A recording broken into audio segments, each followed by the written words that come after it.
a forged certificate to the first respondent. I do not intend to reopen this issue, having already ruled on it while considering the preliminary objections of the respondents. I held therein that the petitioner did not plead facts in support of non-qualification or disqualification of the second respondent in their petition, and their efforts to remedy it through their replies to respondents' replies were belated and of no avail. That ruling constitutes issue estoppel, binding not only on the parties but on this court, meaning that this court cannot depart from their earlier ruling. So this issue is therefore discontinuous. This issue is whether the second respondent was elected by majority of lawful votes cast in the.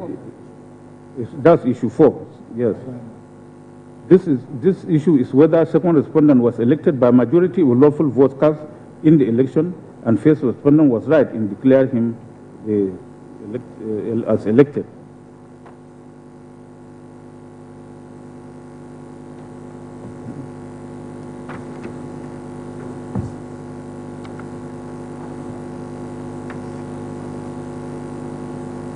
This issue covers ground 3 of the petition. The facts in support of this ground were pleaded by the petitioners from paragraphs 105 to 145 of the petition. The petitioners specifically pleaded in paragraph 106 to 107 as follows.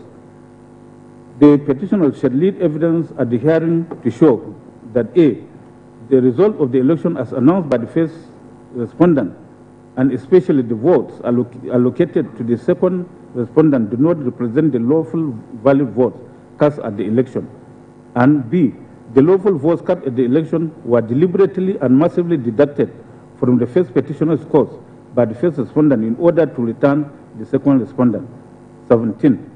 The petitioner shall give evidence to show the election results as purportedly declared by the first respondent in respect of each state of the Federation, including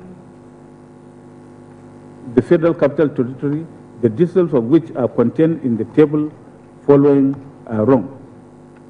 The table referred to by the petitioners is the table of results declared by the first respondent.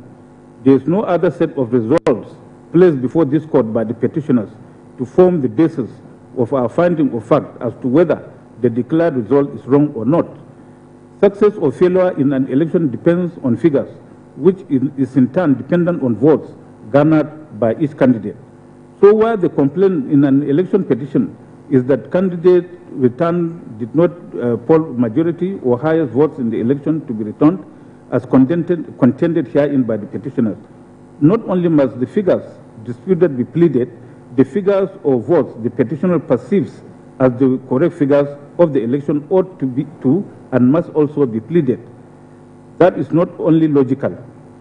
Support for it can be found in several decisions, among them Nadab